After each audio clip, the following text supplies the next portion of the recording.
to rock this place.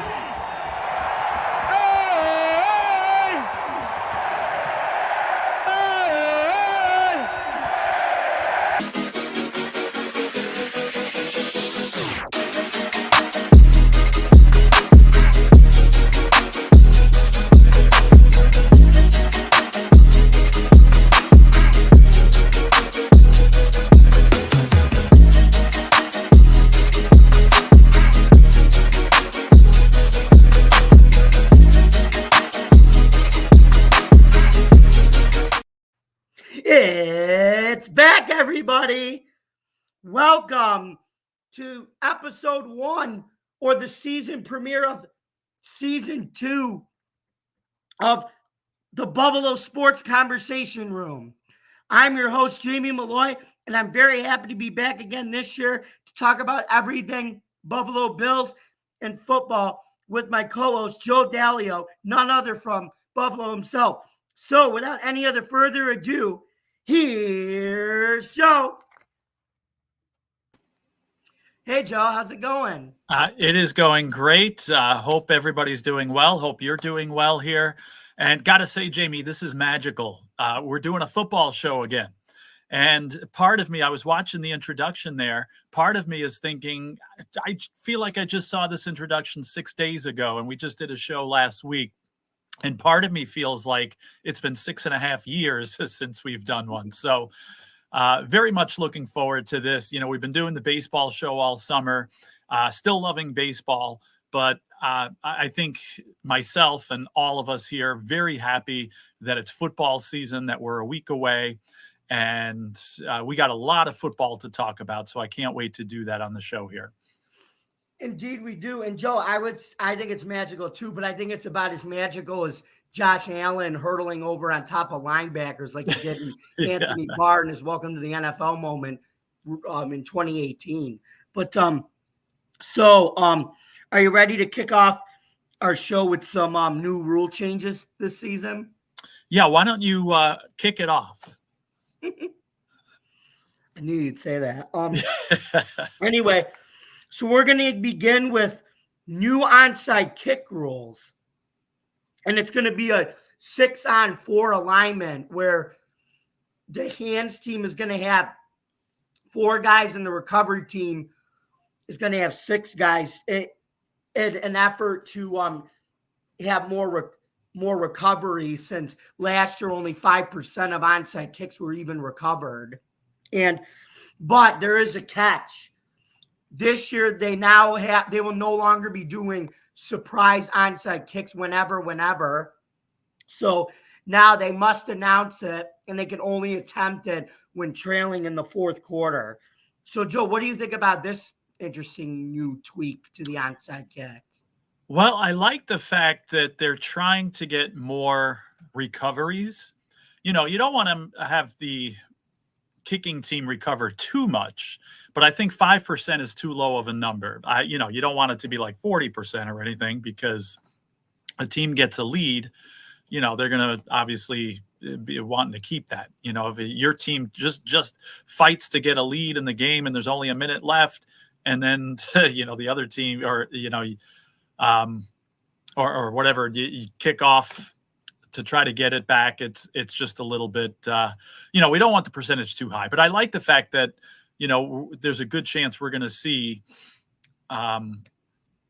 more of the kicking team recovering. I don't like the rule that says you can't announce it, though. You have to announce it. You can't do a surprise onside kick. So I'll miss that. But anything that's going to make the game more exciting, and I think this is a step there to do that. And again, I don't think we're going to see that much of a difference in onside kick recovers by the kicking team, but a little bit, I think, would make the game more exciting. What do you think about it? I'm curious to hear what you're thinking about that as well. I think it's actually a baby step to what they really want to do. And as you know, Joe, me being the spring football fan I am, watching the last 2 years of the USFL, the last year of the XFL, and the first year of the merged UFL, I think what they want to go to that rule where instead of doing an onside kick, you can attempt a 4th and 15 or a 4th and 12 when trailing late in the fourth quarter. And if you convert it, you get the ball. And if you don't get it, the team gets the ball at wherever it is. So I think they're setting up for that next year because the Eagles proposed a rule like that this year. That's interesting. Now, me, I'm not a UFL watcher, so I was not aware of that rule. But honestly, I love that rule. I would even rather see that than the onside kick. Give them a 4th and 15, and you'll see teams coming up with crazy plays to try to convert those, Yeah. So I would be all in favor of that. I mean, like you said, this is a baby step and I think a good start. But I think that because, again, the chances of converting a 4th and 15 is not that high. But at the same time, it's not impossible. And I think it would make it exciting. But, I think that would be more exciting than watching a bunch of guys jump on top of a football and on top of each other. Why not come up with a creative play to try to convert a 4th and 15 like that? So, again, I learned something here in the first 2 minutes of the show. Thank you. You're welcome. But I would love to see that, actually. I would too. And it would be a scrimmage play. I mean, can you imagine like Josh Allen and Patrick Mahomes and Jalen Hurts and all these dual threat quarterbacks, Dak and trying to or Justin Fields trying to convert these plays? They would all be good at it. Yeah. And I think you'd see some interesting, creativity when trying to get these 4th and 15s. Like I said, I think that's coming next year. They wanted to do it this year, but this was the best alternative they could get to what they really want, which is the 4th down play. So anyway, but we are going to talk about another rule change inspired by spring football. That is the new hybrid / dynamic kickoff rule. The goal of it is to allow more returns. You could have different kicking strategies with it. But now we talk about the lineups. The offensive hands team lines up at the 30-yard line. The other team lines up at the 40-yard line. And the kicker still kicks it from the 35-yard line. But here's a catch, folks. Only the kicker's allowed to move until the returner catches it. So once the returner possesses the ball, then the play begins. And they can return it, or the kicker can just kick it in the back of the end zone, and the ball would be at the offense would get at their own 30-yard line. Or if it lands in the landing zone and it goes out, the offensive team would get it at the 20. But the goal is to have more returns and different ways of kicking off the ball. So you and I talked about this, Joe. You like this rule because it allows for, hopefully, like I said, more returns, but also there's different blocking strategies and kicking strategies you can add to it too than just a traditional kickoff. Yeah, we're going to see some of that. And again, this is just like what we were just talking about with the onside kicks. There are going to be different strategies and different things teams try that we haven't seen yet. I got to see this kickoff setup firsthand. I was at the final preseason game there for the Bills. So I did get to see this a little bit, and I still didn't understand a lot of it, to be honest with you. And some of the nuances, which actually you just explained very well there, as far as, wait a minute, the ball went in the end zone, but why are they getting it at the 30? But then the ball went in the end zone, why are they getting it at the 20? So I was a little confused with that. I said to my friend that I was at the game with, I said, I think – well, I'm just going to have to watch a few regular season games here on TV, get used to it, and see what's going on. Usually I'm pretty good at these new creative rule changes and stuff. And I've been watching sports my whole life. And, I'm pretty quick on picking up on stuff like this. But for some reason, I was having some trouble understanding this. And it's just a matter of watching some games. But I did get to see it live and to see how it's set up on the grand scale there. And again, I think it's going to be interesting. I think you're going to have guys specializing in kickoff returns here. And I think it's just going to add that much more exciting to the game. Again, my friend next to me, made some comments a couple of times, saying the NFL will do anything they can to increase scoring. And I think, this will help in that respect. I think you'll see a little bit of an increase in scoring as people implement this and again, get creative and come up with different schemes and lineups and things like that. And it's going to be interesting to see. And more returns.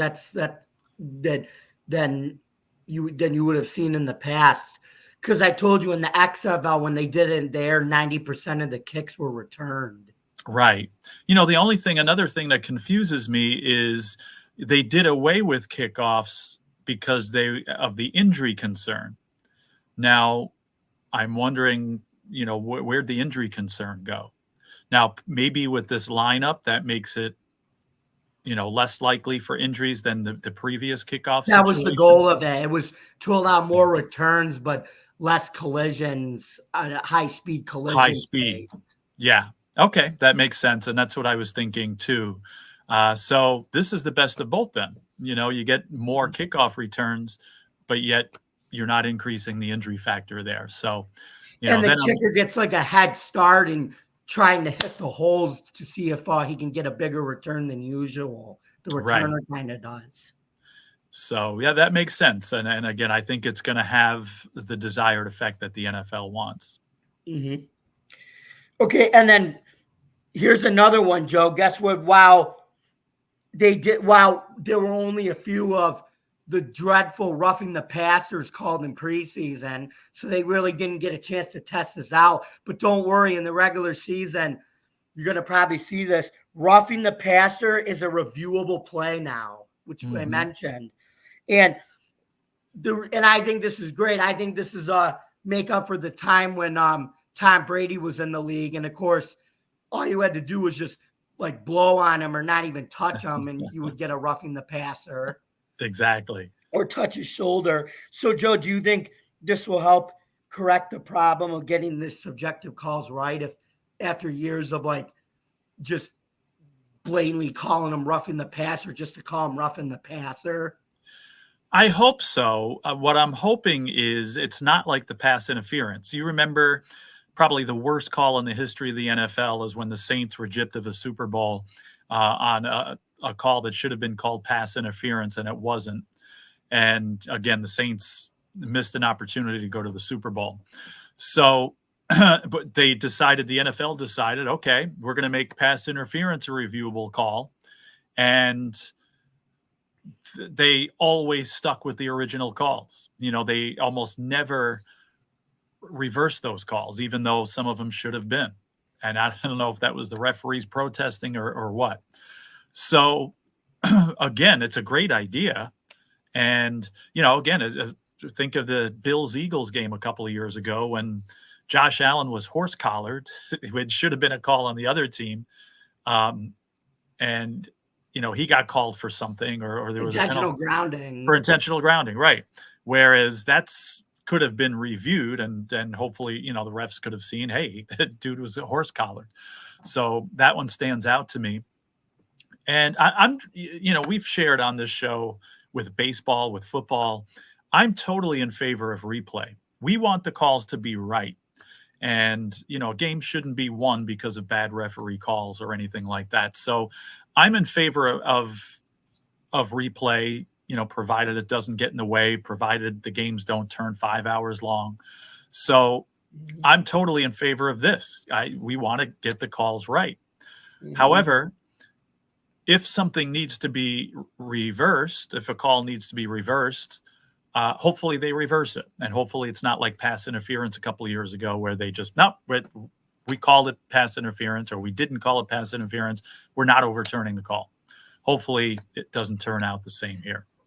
To me, I think it's different now because I told you this was before you had spring football like XFL where in the UFL where you could challenge anything.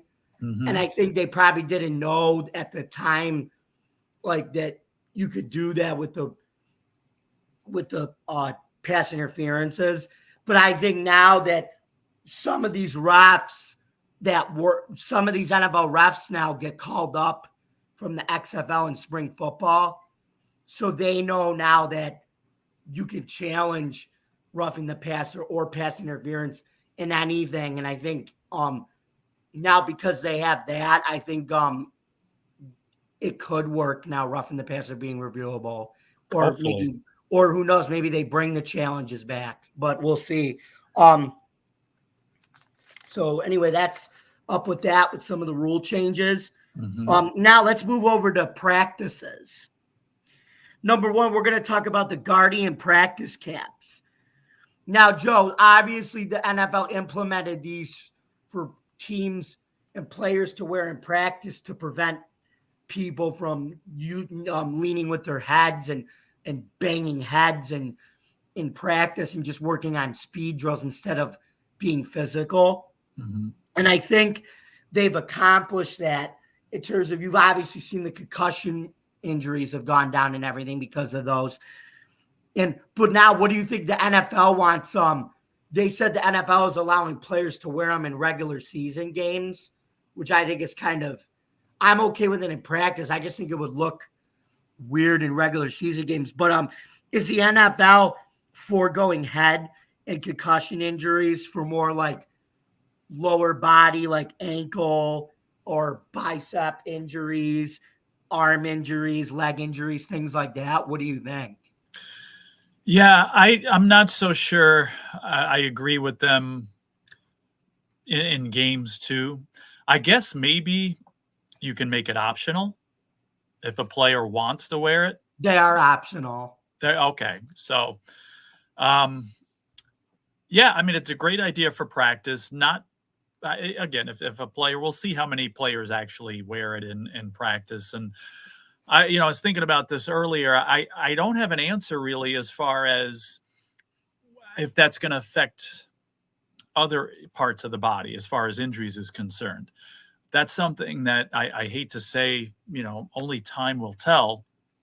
But I think that's something that we have to say in this case, because I don't think it's going to, if I had to guess, I don't think it's going to cause more other injuries. You're eliminating, or not eliminating, but you're minimizing, the head injuries.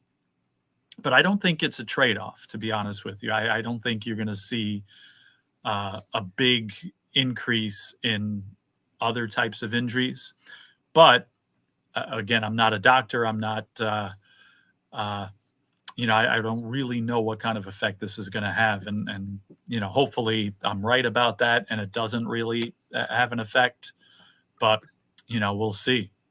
And I don't know if you know more, than I do, because, again, I just kind of looked at it briefly. But based on your observation, what do you think about that? See, I think it is because, like I said, look at last year where most of the injuries last year came from the hip drop tackle and the ACLs and everything. But you still had those injuries. You had lower body, you had bicep, and you had Milano with his ACL. But you didn't see that many concussions again. So, and I think it is important because, like I said, you can at least you can repair an arm, you can repair a leg, you can repair anything to the body, but you can't really repair the head or the brain if it gets hit one too many times. That's a very good point. So, yeah, so I like the Guardian practice kits. Like I said, they're great for practice. If a player wants to wear them in games, fine. If they don't, they don't. But I think it's going to be a small person. If you saw in the preseason, I think it was only a small percentage of the players who were wearing them anyway. Okay, yeah. Anyway, so Joe, as you mentioned with the new rules, you had a chance to go to the Bills' last preseason game against the Carolina Panthers at home. How was the game, and did the game really reflect the 31-26 score? Because, again, it was the Bills' non-starters against Carolina's starters, in the first quarter and that was the first time all year Carolina actually played its starters was in that game. Yeah, first of all, it was an absolutely beautiful day. You know, it was 80 degrees. There was no humidity. It was just a beautiful day to be outside. And again, just to be in that stadium atmosphere, it was perfect. And, you know, we were wondering how the Bills were going to do, again, playing, you know, none of their starters, whereas Carolina was playing a bunch of them. So the way the score turned out, 31-26, with the Bills losing the game, kind of makes sense, because I think if the teams were playing their regulars, I think the Bills would have won. You figured they'd be 10-point favorites, give or take, and you figure would win by that much. So the fact that, with their kind of a handicap there, the fact that the Bills lost by 5, makes sense. And, both teams seemed to play well, and it was a competitive game, and there was some good plays. There were some bad plays by both sides. So the score to me makes sense. The Bills losing that game by 5. Just some statistical things I could talk about real quick. Now, the Bills had their backup quarterbacks playing. Of course, Josh Allen and Mitch Trubisky were not in the game at all. But DiNucci and Brown both had over 100 quarterback rating, for what that's worth. And especially DiNucci was playing against, some of the Carolina, starting defenders there. He threw a touchdown pass against them. And, Brown, again, he had over 100 quarterback rating as well. Again, granted, playing against a little bit lesser competition by the time he got in. Frank Gore Jr., 18 carries, 101 yards. He looked very good. We'll talk more about him later, though. And, again, the Bills spread the ball around. First of all, with Carolina, their quarterback, Bryce Young. No, not Bryce Young, but their backup Plummer. Jeff, I wanted to say Jake Plummer, but Jeff no relation to him, by the way. No, I was calling him Jake all day, but he did incredible. I forgot to write down his stats here, but he looked pretty sharp. Again, Bryce Young just had a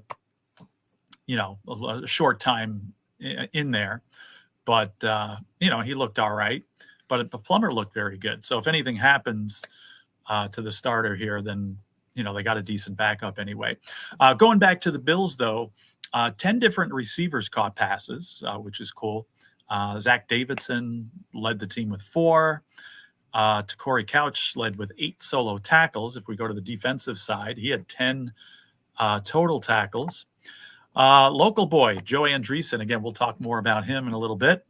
10 total tackles, only 2 solos, but still, again, as he was with the other games, very high on the tackles list there.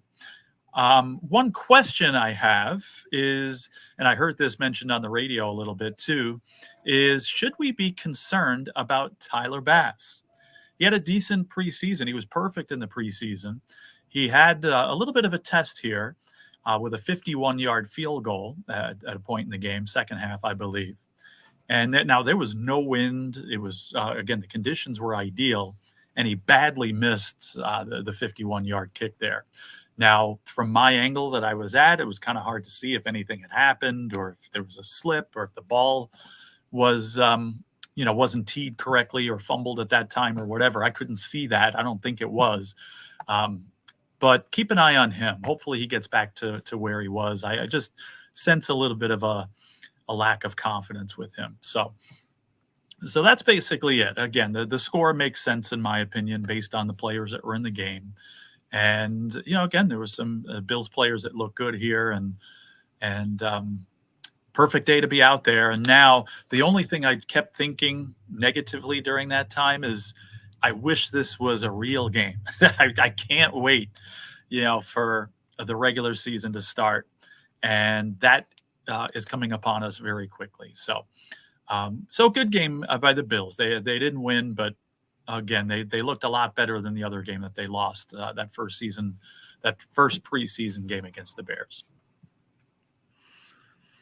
Yeah, your confidence might be low, Joe, but like I think Tyler Bass, the guy's got a short memory. I mean, he's a guy that I think he's a game day, regular season type of guy. Like Josh Allen, when he gets into regular season, he'll be back to what he was.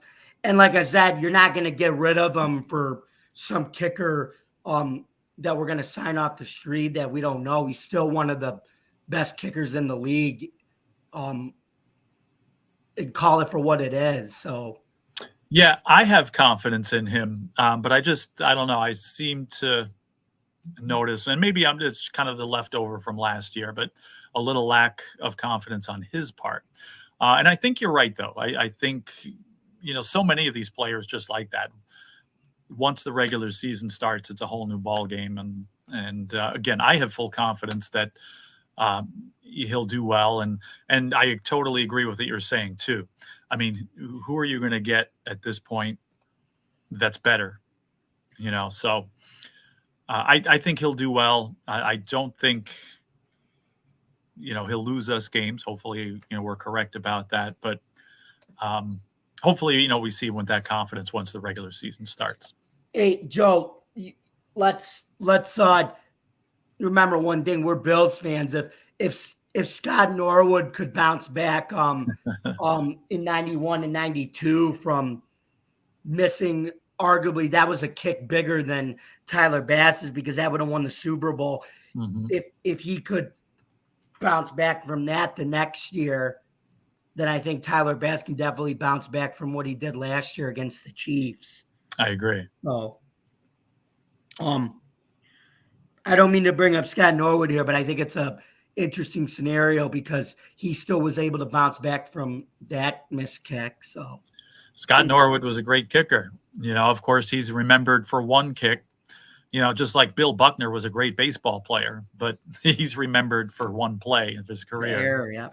And, a lot of people remember Norwood for one miss. Of course, it was a big one, but certainly a great player.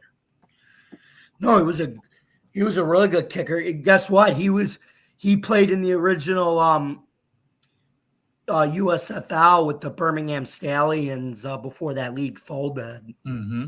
So, in any way, guess what, Joe? It is now that time in our show for the first time on the season 2 premiere of the Buffalo Sports Conversation Room for the Question of the Week segment. So, Joe, would you like to give it a try? I am ready. Now, I've said so many times how I know so much more about baseball than football, and I think I missed more of those questions than I got them right.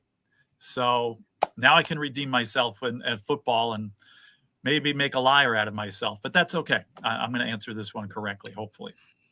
Okay, Joe, here is the first trivia question for season 2 of the Buffalo Sports Conversation Room. Can you guess this NFL team? They never lost to Tom Brady in the playoffs, and this team beat Tom Brady at least once in the playoffs. Is it A, the Denver Broncos, B, the New York Jets, Jets, C, the Dallas Cowboys, or D, those Baltimore Ravens? Oh, very good question. Now, it's not the Cowboys because they would have met in the Super Bowl. And, although, wait a minute. Could be when he was with Tampa Bay. But I don't think it's them. I'm going to admit, I'm only guessing here. I'm wondering if maybe it was when Peyton Manning was on the Broncos.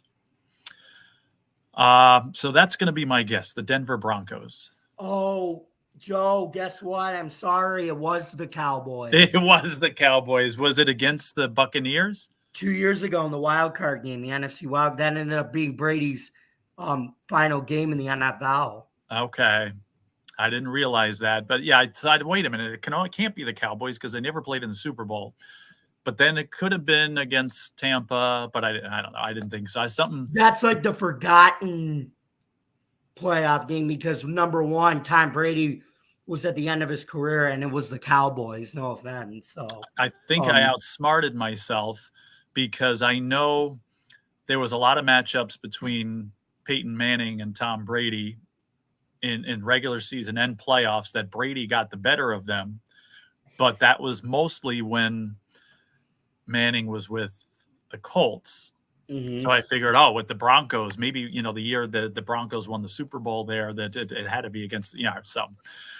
But all right, I'm 0 for 1, no problem. Don't worry, no problems, Joe. A lot of people would have said the Broncos. I thought it was too.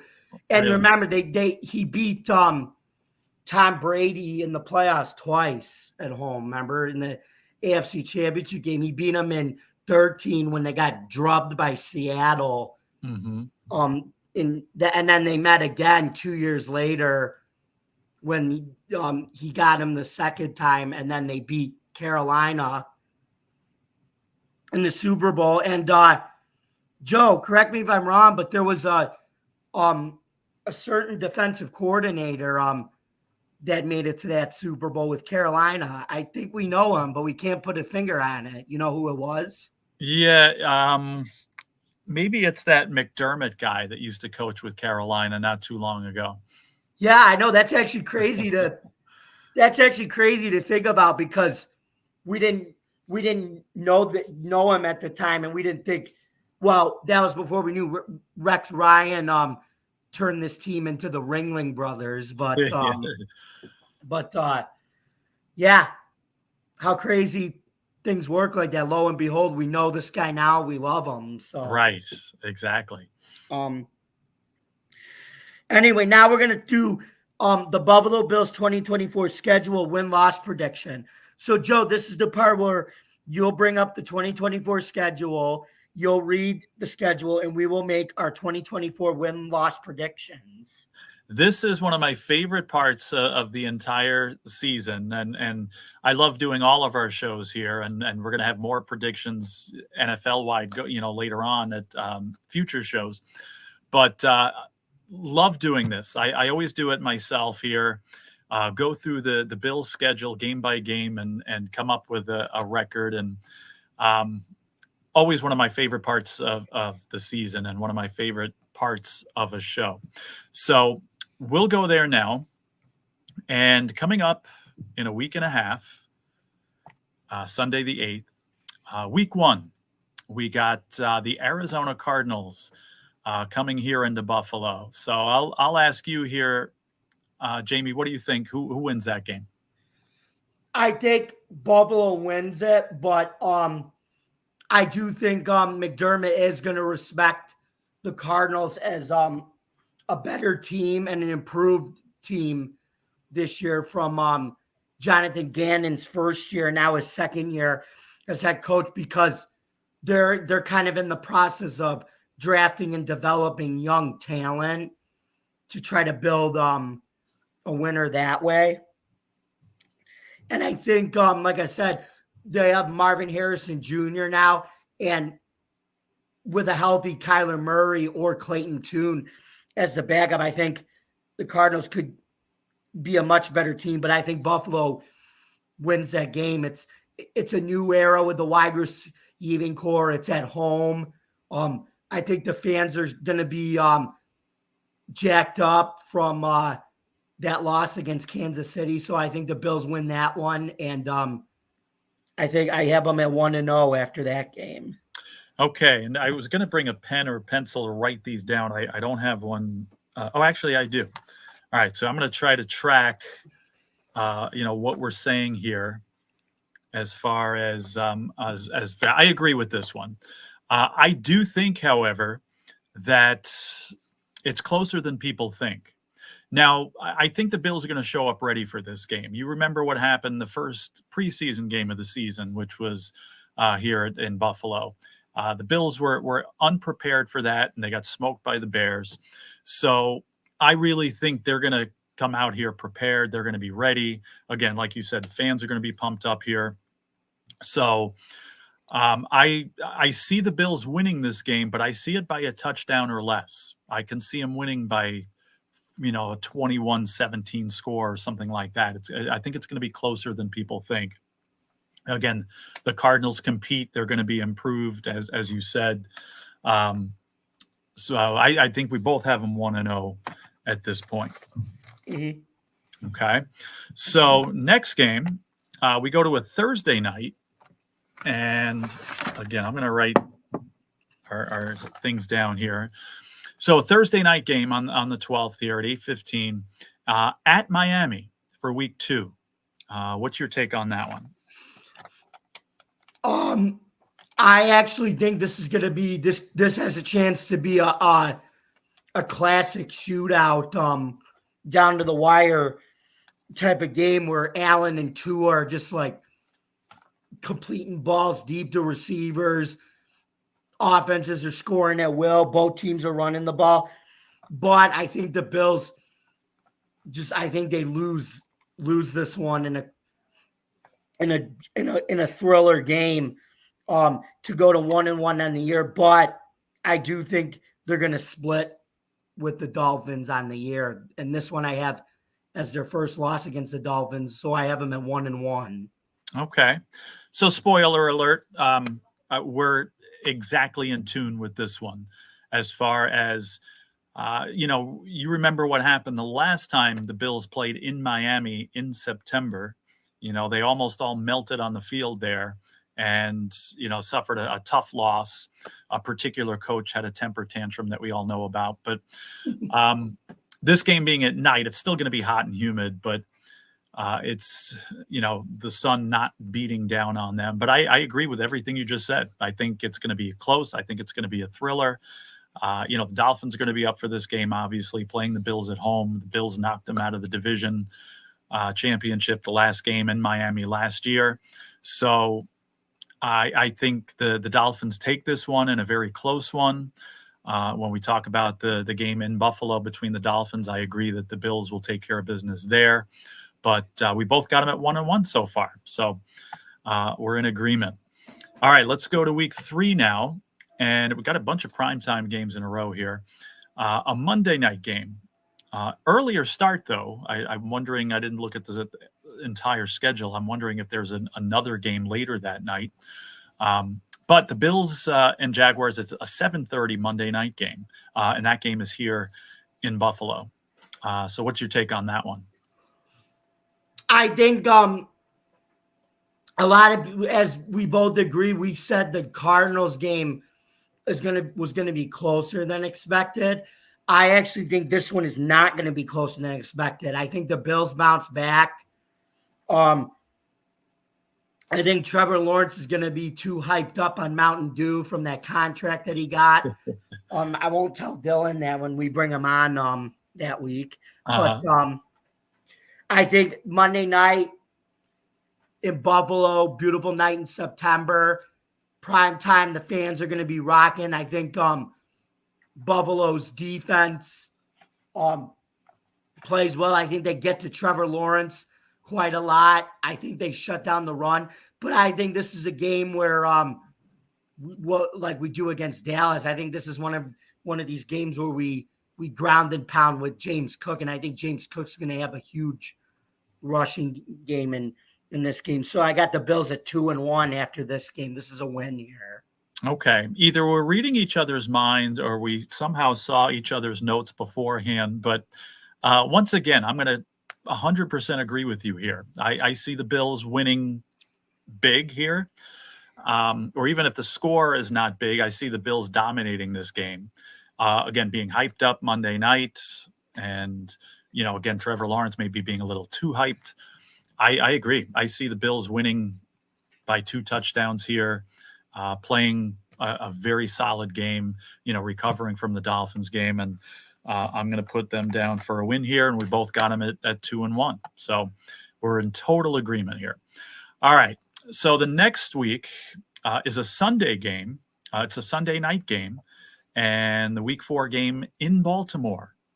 All right. What's going to happen in this one?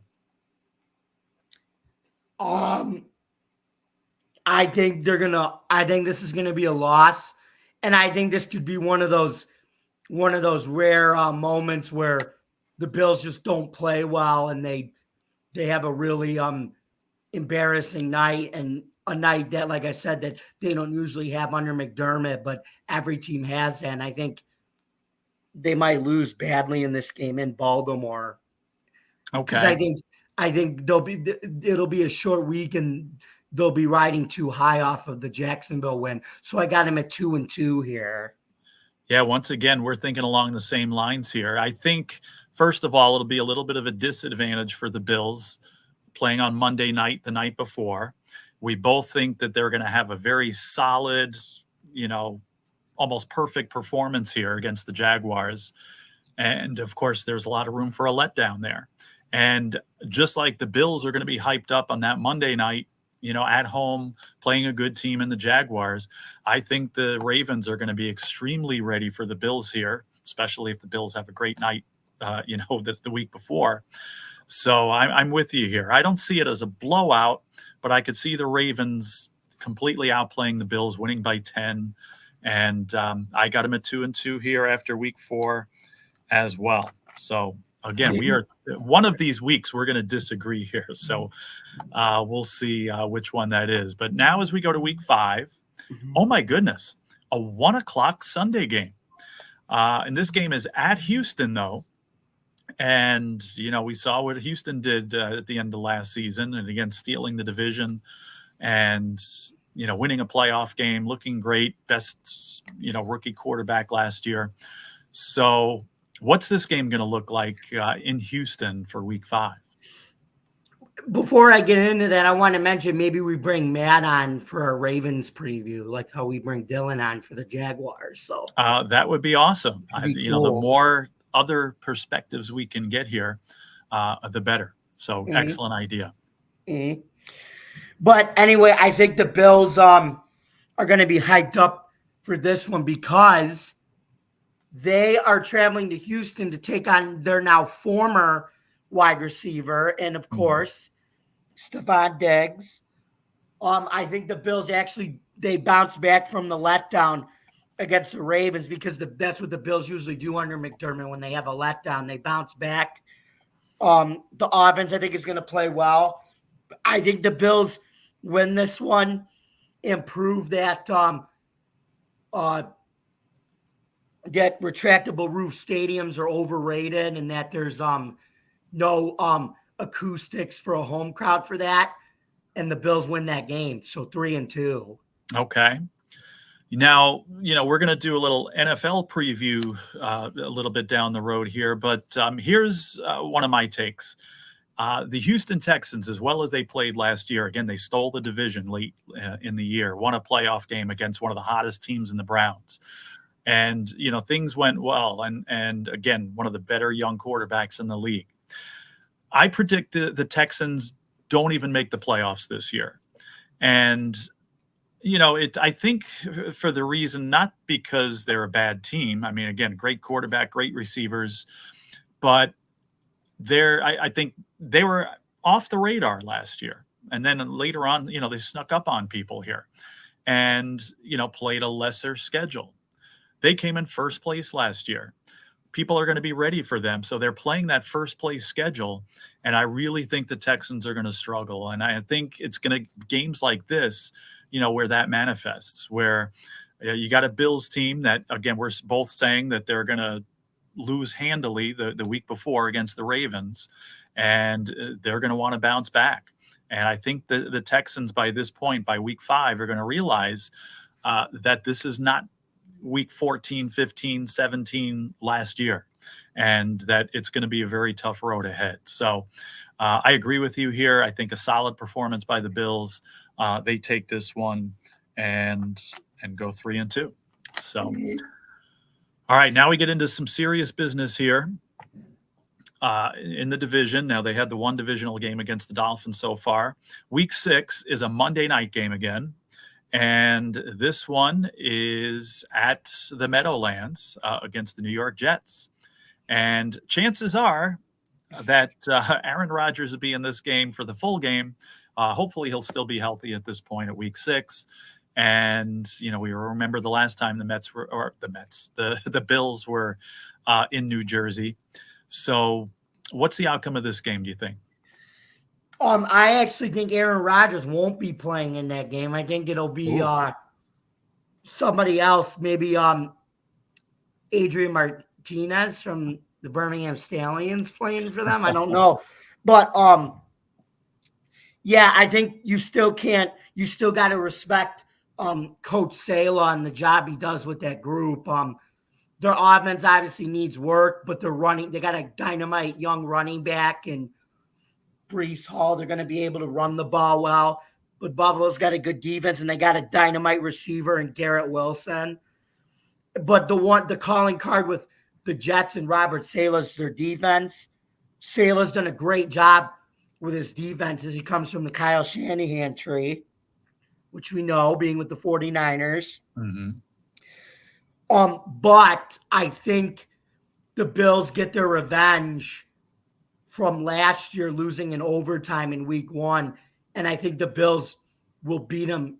And I think Josh Allen gets that camel off his back. And I think he finally goes into the New York Jets and we win at their place. So I have them at 4-2. Okay. So I really think, and you said something in there that I think is true, that one of their most stinging losses last year was that week 1 loss that they had in the palm of their hands. They did everything they could to give the game away, and they eventually did. And I don't think the sting of that loss has disappeared. So I do think Aaron Rodgers plays this game. I think Rodgers, makes it through the season here, and the Jets are a strong contender. However, I'm going to agree. I think that this is a hard-fought game that, the Bills are going to keep up the momentum from the week before, and I really think they take this game as well. So I'll put them down for a win also here in week 6, and we both got them at 4-2. All right, so week 7 is a 1:00 home game against the Tennessee Titans. All right, what do you think here? I think the Bills take care of business in this game because I think Will Levis, a second-year quarterback, while I do think he'll do well as the first full year as a starter, I think this is going to be a hard game for him coming into Buffalo and with the crowd noise. And once this is the point of the schedule where I think the Bills start to get it going, and Will Levis learns what a Sean McDermott defense and what his coach teams is all about here. So I got the Bills winning here, going 5-2 after 7 games. Okay. I really think the Titans, even though they're going to be one of the weaker teams in the NFL, they're going to fight, they're going to play hard, and I think they might surprise people. Stay tuned. One of my best bets for week 1 against the Bears. But anyway, I think the same thing happens here. They show up, they play hard, they give the Bills a little bit of a fight, but the Bills show that they're the better team, take it away in the end and win pretty solidly here. So not much more to say about that. I think, that's a solid win for the Bills. So we both got them at 5-2 here. So, all right, now we go. And you were mentioning, the Bills hit their stride. Now, I think the Bills kind of treat that Tennessee game as one that, hey, we have to win, and they do. I see some bumps in the road ahead here, but let's see. Week 8, a trip to the West Coast to play at the Seattle Seahawks.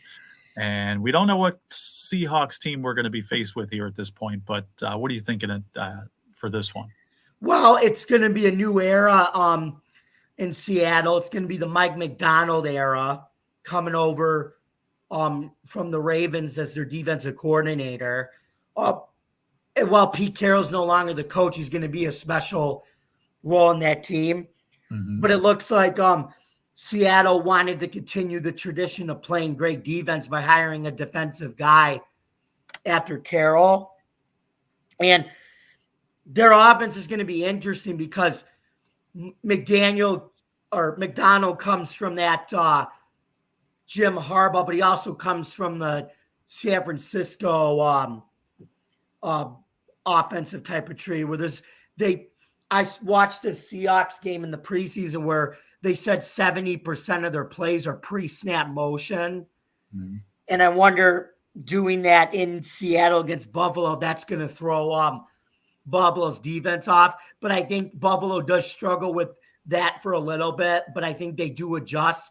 And I think they actually win a close one in Seattle. I think it could be one of those games where they trail the whole game, but then they come back at the last minute. So I got them at 6-2 now. Okay. Now, where I see them here, again, Seattle is going to be, I think, a mediocre team, could be on either side of 500. But for some reason, this is the type of game I see the Bills playing sloppy. A lot of times when they play these games, especially against like mediocre, like not bad, but not good NFC opponents away, they tend to lose these games. And I could see the Bills playing a sloppy game, being sluggish, maybe from the West Coast trip, Seattle being up for that game. And anytime you play Seattle in Seattle, it's going to be a tough game. So this is the first game in the first 8 here that we're going to disagree. I'm going to call the Seahawks to win this game. I just feel like, I don't know, the Bills are a little sloppy and struggle in a tough environment. And losing, like you said, losing the whole game and being close and maybe having a chance to pull it out at the end. You say they pull it out. I say they lose it still. So I got 6-2. You got 5-3, I think. Yes. Right. Yes. Okay. So that's the only game we've disagreed on so far. Now, we might be able to save some time here because week 9 is the Dolphins coming to Buffalo. And we did both say that the Dolphins were going to win that game, right? And I think that's, again, going to be a recovery game. That the Bills, I think, lost one that they could have won in Seattle. We're both saying that they lose in Miami. And so I think for those 2 reasons, the Bills come back pretty strong and win this game. You have anything else to add to that? Yeah, nope. I think we both agreed on that. So I got 7-2 and you got 6-3 right there. Yes. Now this is this could be a trap game too, going on the road to play the Colts. The Colts, like I said, they were a team last year that even with Gardner Minshew was this close to making as a wild card team. And Anthony Richardson looked good in his first 4 games before he got hurt. But this year, I think Anthony Richardson does play that game. I think he is healthy for most of the season. And I think that's going to be an interesting battle, watching somebody who I think is actually a clone of Josh Allen. He's big, got a strong arm, intelligent, and is very mobile. He actually has a faster 40 time than Josh Allen. Josh Allen ran a 4.75. Anthony Richardson ran a 4.43 for a quarterback, and he's just as big as Allen too. He's a big guy.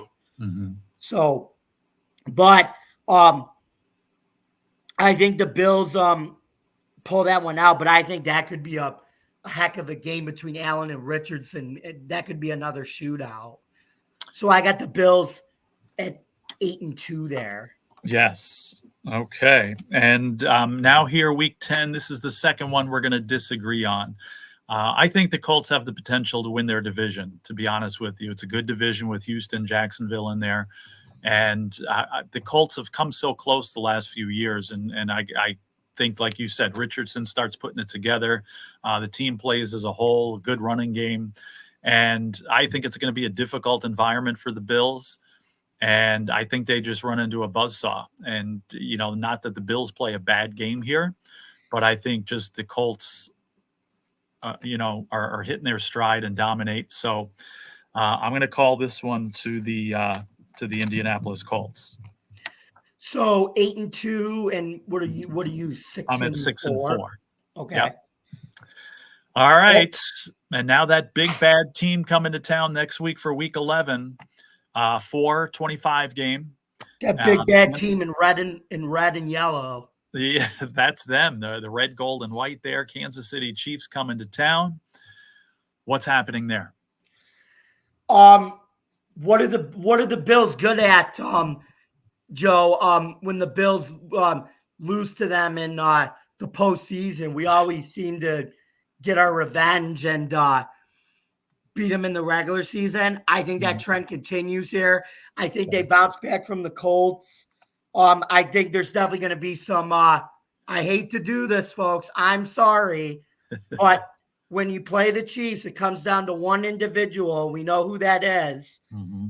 There's going to be some bad blood, I think, from that playoff loss. And but hey, I think the question is, there might be some bad blood, Kansas City, but I got another question for you. Are you ready for it, this revenge game? Because I don't think you are. I think the Bills put a blank. No, I don't think they put a blank space on the Chiefs, but I think they beat them again. And but the difference is it's not going to come down to Kadarius Toney jumping off sides because he just got caught by the Chiefs. But anyway, I think that's another classic Mahomes Allen game, and the Bills get them at home. Okay. So I got 9-2 for that one. All right. Now, every season, it seems like in the McDermott era with Buffalo, the Bills seem to hit low points and points of the season where you think, that's it, this team is done, and they're not going anywhere, and, not even a playoff team. I think that's what people are going to be saying after this game. Now, again, I think they hit a high point later on, but I think the Bills are going to be so hyped up and trying to, show that, oh, yeah, that, you guys beat us in the playoffs. We're going to get you here. You're in our park. But I think, that causes the Bills to make mistakes. I think the Chiefs go out of their way to show who's boss. And I think this is the low point of the Bills season right here. So the Chiefs come into Buffalo and win the game. And I got the Bills at 6-5, and people worrying that that's it. The Bills are done. Not so fast. Okay. And I got 9-2, and you got 9-2. You got them in great shape here. So no, we're definitely not agreeing on everything here now. Now, week 12 is a bye, and then the Bills are going to come back at home again here against the defending NFC champion, San Francisco 49ers for a Sunday night game in Buffalo. What's going on here? We welcome Kyle Shanahan and his grounded pound attack to Highmark Stadium. And I say for this week, we bring Chairman John on because he's a 49ers fan for this one. That's right. I think the Bills they should be a little worried about this game because they should be able to prepare for McCaffrey toting the rock all the time and Shanahan wanting to just grounded pound the whole game at our defense and take time off the clock. But remember, we can do that now too with James Cook to set up one of Allen's plays. So I actually think the Bills might come off their high horse of beating the Chiefs. I actually think they're going to lose this game close on Sunday night at home. See, I think at this point, 9-3. Go ahead. 9-3, yeah. So let me write you down for that. Now, I think at this point, the Bills are going to have a lot going for them. First of all, they're going to be coming off the bye. Second of all, again, as I think, I'm just a crazy prediction here, but people are going to be writing them off at that point, and they're going to have 2 weeks to think about it. Everybody's got them done. Plus the 49ers making a cross-country trip. It's December 1st is when this game is, so there's a good chance it's cold and the conditions are tough. So I just think with all of those factors going for them, that the Bills come out, primetime game, want to show the country, okay, you want to write us off? Go ahead. We're not done. And they play a solid performance against the 49ers and take care of business here. So 9-3, and you got 7-5. 7-5 right there. All right. So now we go to week 14, which now the Bills have to travel cross country. Sunday, December 8th, a 4:25 game at the Los Angeles Rams. People are talking about them as a potential, Super Bowl contender here after a good showing last year. What do you think's happening here? I think much like I think it's a revenge game, obviously, but in reverse. Whereas I think we beat Diggs in Houston on the road, I think we lose to Trey White and the Rams on the road here. But I think it'll be a very close game, and I think the Rams are going to show up. I think I chalk up a win for Pretty Boy Sean McVay and the Rams right here. What do you say? Okay. All right. I was talking about the Bills playing sloppy against certain teams on the road and certain types of teams, those mediocre teams. The Rams, I think, are going to be a very good team, and some people say competing for the division. And a few years ago, remember the Bills opened up the season in LA and played an amazing game against a very good team. I honestly think the same thing happens here. I think they go into this game, hyped up against a good team. They start to hit their stride at this point. So we're going to disagree again, and I'm picking the Bills to actually win this game in Los Angeles. 9-4, you got 8-5, but now at least we're close on the record, which is right. So yeah, that's we're pretty much on the same page. The following week is another 4:25 game. This one, another Super Bowl contender at the Detroit Lions. What happens here?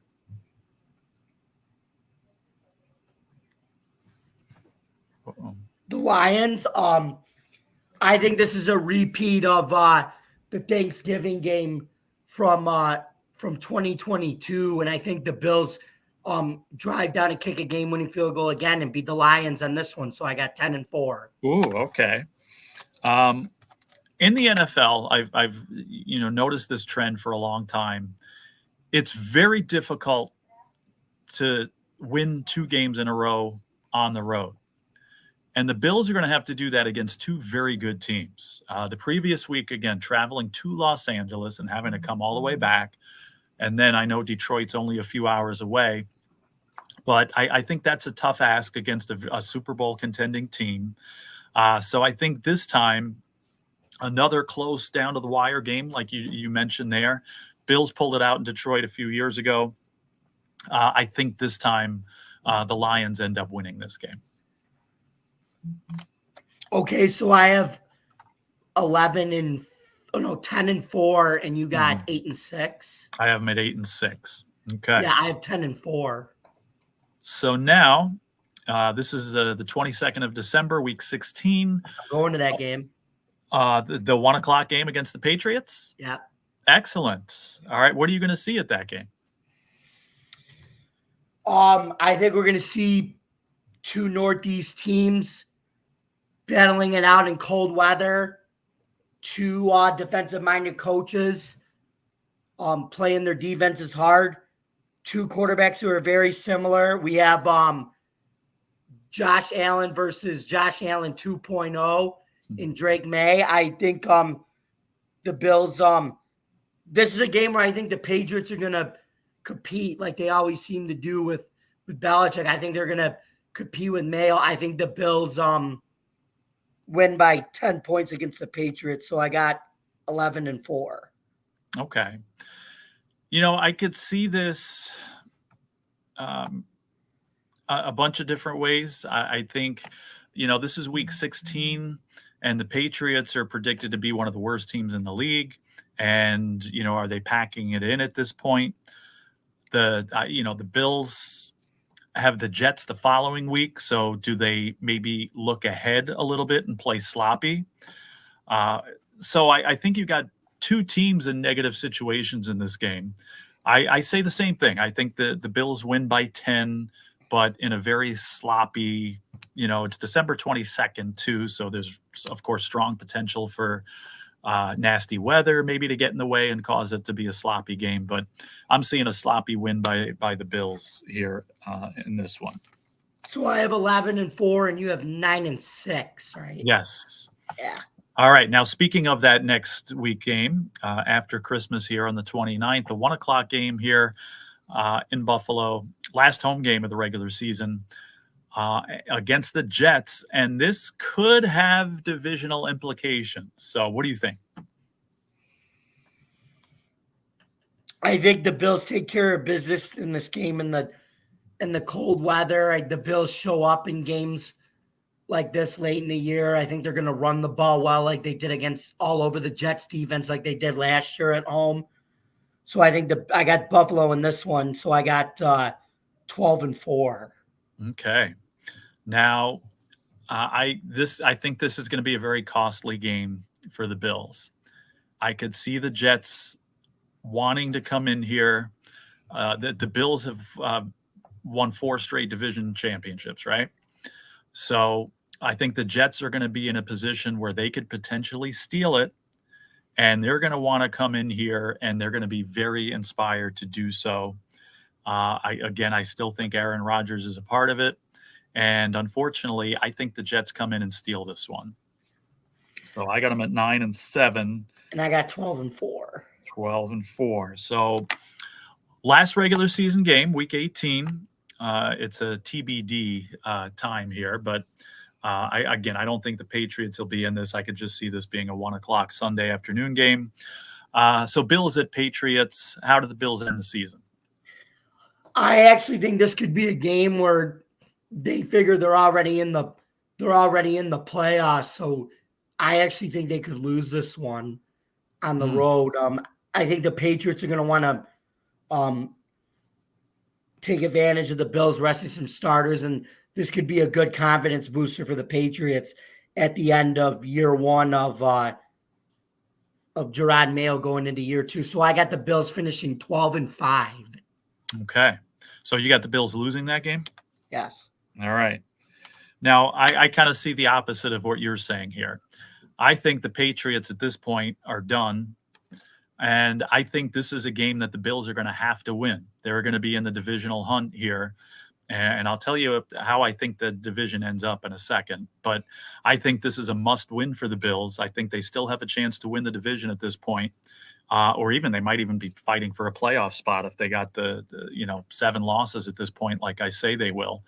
And I think it's one team that's had enough and done with the season. And I think you have one that's extremely motivated to try to win another division title here. And I think the Bills steamroll them here, last game of the season. So I'm taking a Bills win here. I have 12-5 winning the division, and you got them at 10-7. So yeah, so Bills fans, I'm not going to tell you what you want to hear. But again, we're supposed to be objective when we do these shows. So here's what I think. Bills end 10-7, Jets end 10-7. That game that I mentioned right before this Patriots game is the one that kills the Bills. I think the Jets come into town and win that game. They both end 10-7. We have them 1-1 against each other, or I do anyway. I think you got the Bills beating them twice. But I have the Bills and Jets splitting, and the Jets winning the tiebreaker. So I got the Jets 10-7, Bills 10-7. Notice I don't have the Dolphins anywhere in there. I really don't. I could see the Dolphins going 9-8. I don't have confidence that Tua finishes the season. And I don't think, the Dolphins are as good as people think. So I think they're out of the picture. It's just the Bills and the Jets here, and the Jets take it. Now, upon saying that, I still think the Bills make the playoffs, and they get on a hot streak and win a couple of games in there. There's no reason that they can't go to the Super Bowl. And another reason I feel that way is because guess who? If the Bills do win a playoff game or two, guess who's going to be in the path? We all know, right? And especially you want to talk about the Bills being motivated to play the Chiefs, especially after I think the Chiefs would have already beaten the Bills here. Don't be surprised. The Bills are going to be totally up for that game, and they might have some momentum going, for them. So not out of the question that they win that game. So hard to tell playoffs and stuff, and we don't know who's going to be good, who's they're going to be going up against, what the situations are. But overall, I think the Bills don't win the division, but could still certainly make some noise in the playoffs. So that means you think all their playoff games would be on the road then, right?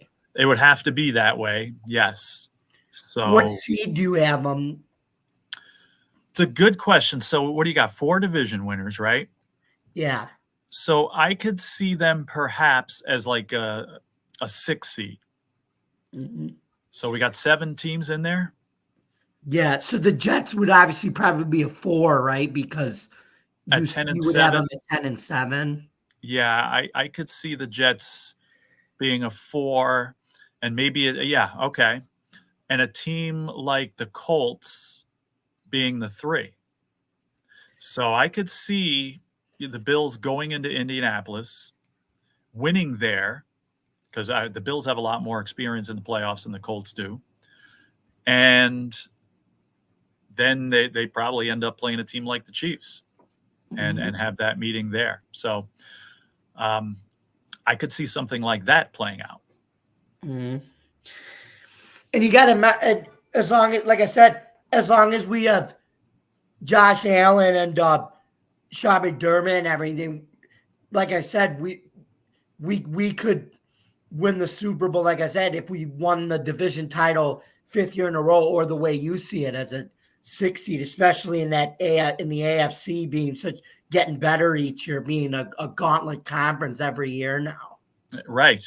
I could see the Chiefs being the number 1 seed. I could see a team from the AFC North being the 2nd seed, and then maybe Colts, Jets, or something in there. So, there's going to be some good teams in there. Chargers. Again, another team from, I think, the AFC. We're going to talk about the league wide, in the next week or so. But little sneak preview. I see maybe 2 teams coming out of the East, Jets, Bills. I see 2 teams coming out of the North, and I see 2 teams coming out of the West, and then the division winner in the South. So, okay. Well, it looks like we come to the end of our show. So, Joe, where can we find you on social media on Tuesday? Yes, Tuesdays now. Got to get used to saying that. August 27th, 2024. Well, since it's Tuesday, we're going to head on over to another show very shortly here. So you could find me there on the Open Mic Show on this network here. But on social media, you can find me, Joe Dell Sports, on Twitter X. Yep. And then in just a few minutes, you will also see me on that you'll see both of us on that Open Mic Show. So you can check us there. But on social media, you can find me on Bills Chat 1 at Bills Mafia Chat, and also at Jamie Malloy, the unbiased journalist, at DJ Dog Tags on X. And you can find me on Facebook too, and theforkball.com, where I write about all sports. Please don't forget to subscribe to our YouTube channel, Driving to the Top Productions. Don't forget to like, comment, and ring that bell for notifications. For more content on Driving to the Top Productions, please visit our YouTube, Twitch, Facebook stream, or wherever you get your podcasts.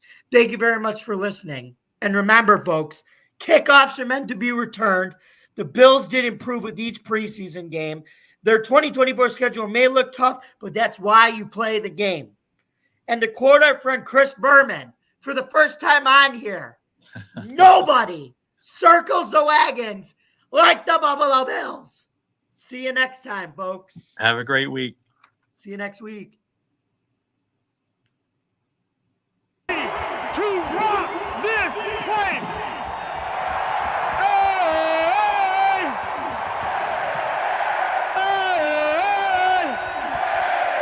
Hey!